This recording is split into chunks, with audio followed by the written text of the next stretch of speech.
power and energy is the absolute base for any country on the planet. If you don't have energy or power, you have nothing else. You don't have security, you don't have safety, you don't have food production, you don't have absolutely anything. So they're going down to the very, very core and very, very crux of humanity now. Once power outages start becoming a mainstream thing, it's not just about not being able to turn on your television. It's about crime. It's about people dying on the street. It's about emergency services. It's about food production. It's about so many more important things. And it's truly evil.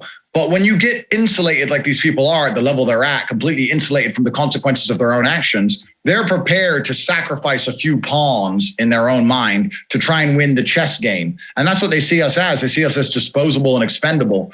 And yes, we're living in 2022. We're living in a society and a world which is very, very technologically advanced. There is no reason for anywhere to be running out of power. We've had electricity for long enough. And when that starts happening, to believe it's some kind of accident or coincidence is asinine.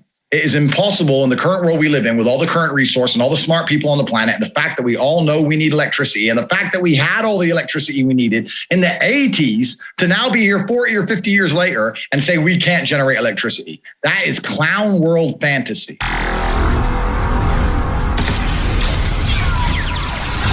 But Andrew Tate, we did a big interview yesterday. It's going to air on Monday, like a documentary with a bunch of clips and added factoids and information.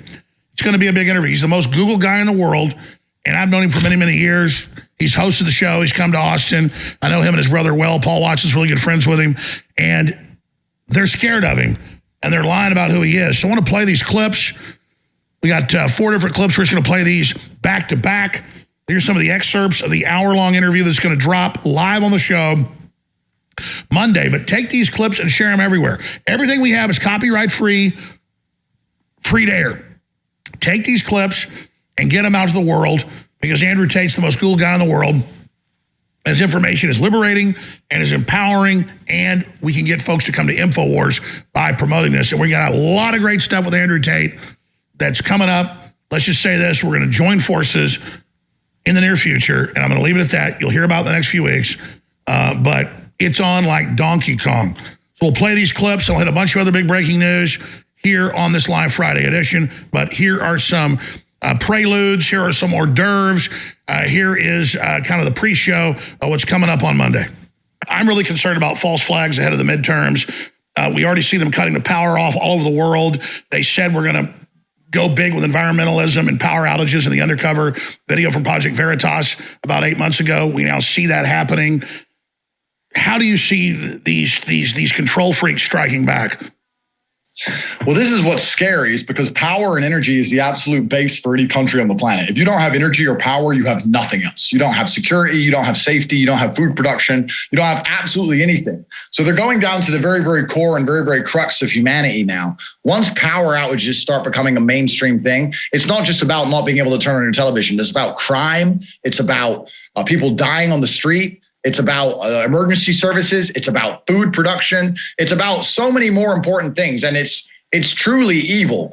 But when you get insulated like these people are at the level they're at, completely insulated from the consequences of their own actions, they're prepared to sacrifice a few pawns in their own mind to try and win the chess game. And that's what they see us as. They see us as disposable and expendable. And yes, we're living in 2022. We're living in a society and a world which is very, very technologically advanced. There is no reason for anywhere to be running out of power. We've had electricity for long enough. And when that starts happening, to believe it's some kind of accident or coincidence is asinine. It is impossible in the current world we live in with all the current resource and all the smart people on the planet, and the fact that we all know we need electricity, and the fact that we had all the electricity we needed in the 80s to now be here 40 or 50 years later and say we can't generate electricity. That is clown world fantasy. And the globalists said they were going to cut the power off. They cut off thousands of coal power plants here alone, while China builds 3 a week. I think that it's very, very important that we understand if we do not hang together, we will hang one by one. And it's important for people to sit here and think, well, he got banned, maybe he was too extreme. This guy got banned, maybe he said this one bad thing once. He got banned, maybe the media has a point. They don't have a point. If they had a genuine point, and they weren't afraid of open debate and discourse, then nobody would be getting banned at all. And they're pushing things far too close to the barrier, and they're doing that on purpose because they fear different ideas. I do believe that God has a plan for the world, and his plan is not to allow these people to completely and utterly burn it to the ground. I do believe that we're in a period of a redemption arc for humanity, and things have gotten dark now, but a ball always hits the bottom before it bounces to the top. But it's very important the people who are awake and the people who understand not only try and educate as many people as possible, but also support each other and also support the leaders like yourself and like myself, who are out here taking on the risk and the responsibility of being completely deplatformed, depersoned, having serious threats on our safety and security to try and tell the truth. It's been a very interesting few years, and we've seen what happens when people don't have a voice and don't stand up and try and repel against these systems. I really do think that the acts that have happened across these last few years in the name of trying to save lives for COVID have been genuinely criminal. And I don't think they would have tested this kind of system or tested this kind of censorship and repression to just stop it and go back to normal. I think it was a test of a system, and they intend on coming in harder than ever before with some new story and some new excuse later on down the line. And it gets to a point where you finally have to stand up and realize that you cannot run from what is going to come to you. You cannot escape it. You cannot hide. You cannot deny it. You get to a point where you understand you need to find people who are like-minded and stand up.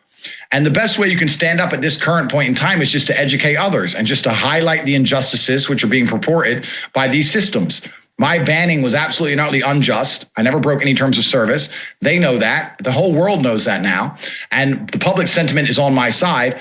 And the more people talk about this and the more people discuss this and tell others and educate others, the harder it's going to be for them to keep this curtain, this iron curtain of theirs, over the truth, because that's all they truly want to do. They have shut us down. This is warfare against the West, because the Western ideal cannot operate when the globalists have all these other countries under slavery. People will aspire to Western freedom, and so it has to be gotten rid of. Can you speak to that? Oh, yeah, completely and utterly. And they have to change society and change the basis on which society is run. Society was run in the West on the premise of freedom. You can come to the West, and if you comply with the law, we will provide you with freedom. They've realized that, like you said, that doesn't give them enough control, and that's what tyrants are obsessed with. So they want to replace freedom with safety, because it's the only thing that people will accept their freedom being taken away for. We're going to take all your freedom away, but don't worry, you're going to be safe. You'll be safe from the common cold. You'll be safe from whatever else. So they're trying to destroy our freedoms and replace it with safety. Now, to replace freedom with safety, you need to convince people that they're in danger. How do you do that? Well, you either create a media spin and convince everyone the common cold is somehow deadly, or what you can do is you can cause blackouts, cause mass crime rates to increase, cause mass famine, and put people in danger for real. Because when they're in real danger and they're really scared, then they'll really sign up for safety. If there's only going to be one town in the whole state that has electricity, you're going to agree with whatever piece of paper they make you sign, whatever rules you have to agree to, you're going to agree to get in. And that's what they're trying to do. And they admit that. Club of Rome, Bilderberg Group, and its spokesperson, Klaus Schwab, WEF, says, we're going to get rid of the old system, that's the Great Reset, to build back better, and you're going to have a universal basic income with programmed tokens that tell you where and how and when you can spend that money. I mean, that is beyond the mark of the beast. Oh, absolutely, because if anybody understands the world, understands that every single system on the planet is absolutely and utterly corrupt. The judicial system's corrupt, the law system's corrupt, the medical systems are now corrupted. Everything's corrupt. So any system that involves humanity at any level is going to have a degree of corruption. And if you think they're going to give you these tokens and it's going to be somehow fair and non-corrupt, you are a idealist at best and an idiot at worst, probably a combination of the two. I often say to people, if you go to a poker game and there's no referee and there's $5,000 at stake, do you think people would cheat without any kind of referee? And people say, well, yeah, probably. So if you understand that people will cheat in a poker game or a basketball game for menial amounts of money without any kind of judge or referee, how are you going to sit and then believe that the most powerful people on the planet to control nations and control entire populaces are not going to cheat and bend the rules? Of course they are. This is human nature. That's absolutely what they're going to do. They're not going to risk losing. So they're going to cheat and lie and be corrupt their entire way. That's the only thing they're interested in, is absolute and utter power. World fertilizer supply has been cut by 40%. The UN predicts hundreds of millions to starve to death. That's where we are. That's what the lockdowns did. That's the real world we're living in. And if you think you're immune from the starvation and death the globalists are carrying out against the third world, think again. That's what we're fighting. And now we have this eugenicist, depopulationist, new king of England that is being put in charge. This is just an incredible moment. He's deeply embedded with the World Economic Forum and their programs. But as I said, I interviewed Andrew Tate yesterday.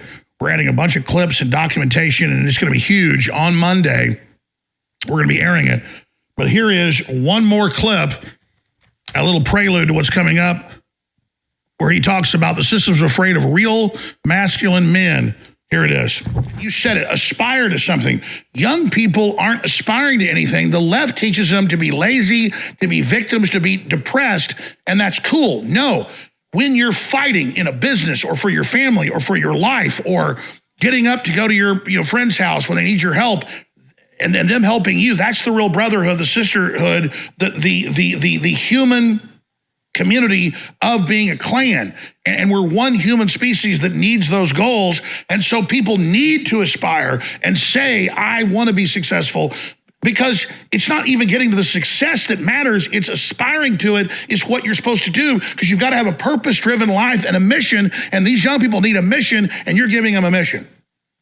Absolutely. And what's actually interesting is it's extremely hypocritical, because when the hits the fan, when they need soldiers to go die in a war, when they need firemen to charge into a burning building, when they need police officers to hopefully save children in a school shooting and not just stand outside, when they need real men to go do real things, then they call on the men like me and the men who think like me. Then they want the men who are brave, who are masculine, who have tenets of masculinity, who have honor, who have duty. Then they want us. But as soon as they don't want us to go risk our lives to protect them, they say we're not allowed opinion, we're not allowed to think, we're not allowed to talk, and we should be depersoned and deleted. They try and use us absolutely and utterly, because society needs men like us, and I'm the one who's been speaking up for them. They also pretend they give a shit about men's mental health.